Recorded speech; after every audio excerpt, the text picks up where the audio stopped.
Hello everyone, welcome to a fresh new video. तो आज ये वीडियो मैं उन सब के लिए बना रहा हूँ जो हेयर फॉल के प्रॉब्लम से जूझ रहे हैं। और लिटरली ये प्रॉब्लम मेरे बहुत करीब है, क्योंकि मैं खुद 10 में जब था तो मुझे हेयर फॉल का प्रॉब्लम होता था। मैं एक एक बाल गिनता था कि भाई मेरे कितने बाल गिर रहे हैं, और कॉपी नीचे रख के। और ये प्रॉब्लम मुझे इंस्टाग्राम पे डीएम करते लोग, व्हाट्सएप में पूछते, पर्सनली भी लोग पूछते हैं कि भाई ऐसा कुछ सॉल्यूशन बता कि जिससे मेरे जो बाल झड़ रहे हैं वो रुक जाए। तो आज वीडियो उन सब के लिए है जो हेयर फॉल के प्रॉब्लम से जूझ रहे हैं।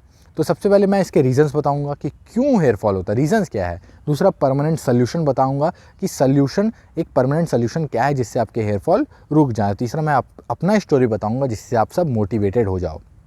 पहला रीज़न्स क्या है, देखो सबसे पहला रीज़न है जेनेटिक्स।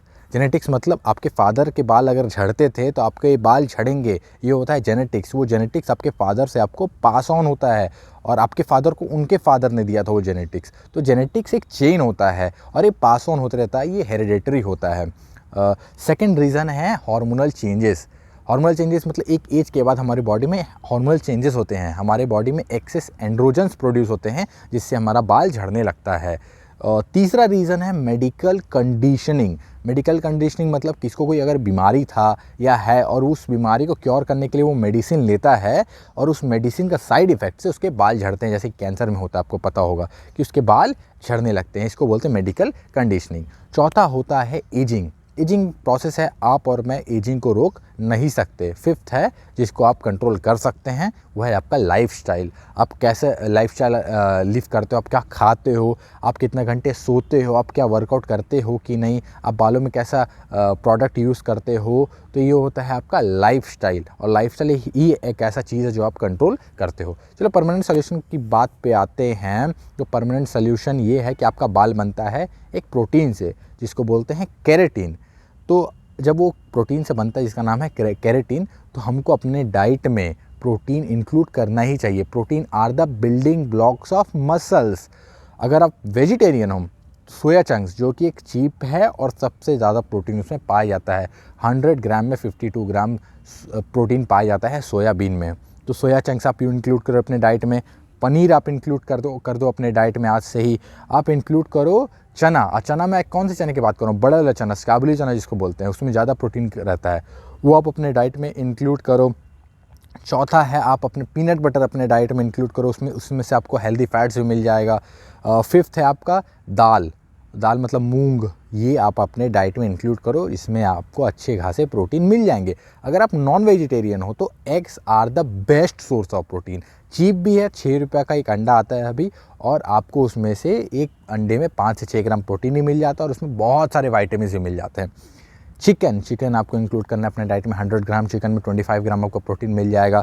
थर्ड इंपॉर्टेंट है आपको फिश अगर आप कंज्यूम करते हो तो आपको फैटी फिश ऑयल भी उससे मिल जाता है। जो फिश आप इंक्लूड करो अपने डाइट में। Egg, chicken, fish are the best sources of protein for non vegetarian. अगर आप वेजिटेरियन हो तो अगर आप वे प्रोटीन अफोर्ड करते हो तो बहुत अच्छी बात है।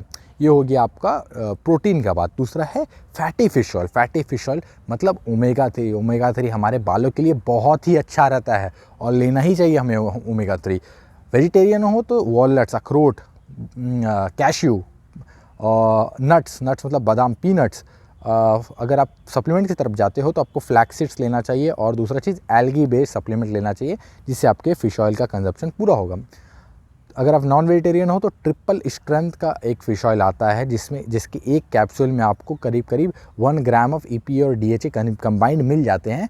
तो अगर आप टैबलेट की तरफ जा रहे हो तो कॉड लिवर ऑयल से अच्छा है ट्रिपल स्ट्रेंथ का फ़िश ऑयल कंज्यूम करना।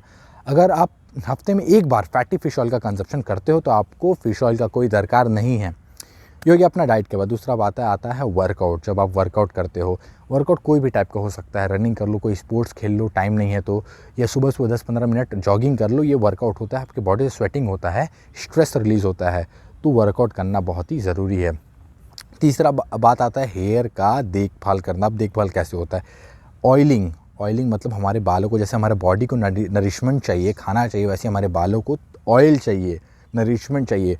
बाल अगर आपका ड्राई है, सूखा है, ड्राई रहता है तो आपको चाहिए मस्टर्ड ऑयल, सरसों का तेल जिसको बोलते हैं। बाल अगर ऑयली है, मेरे जैसा, मेरे बाल थोड़े ऑयली हैं, तो आपको चाहिए कोकोनट का ऑयल। ऑयल नहीं लेते, तेल से ज़्यादा लगता है, तो आप सेरम यूज़ करो, पर बालों को उसका नरिशमेंट दो। दूसरा चीज़ है, बालों का वेलनेस का बात कर रहे हैं, तो आप जब नहाते हो तो बाल को कंघी मत कर दो डायरेक्ट, उससे बाल टूटने लगते हैं, उसको नेचुरली ड्राई होने दो।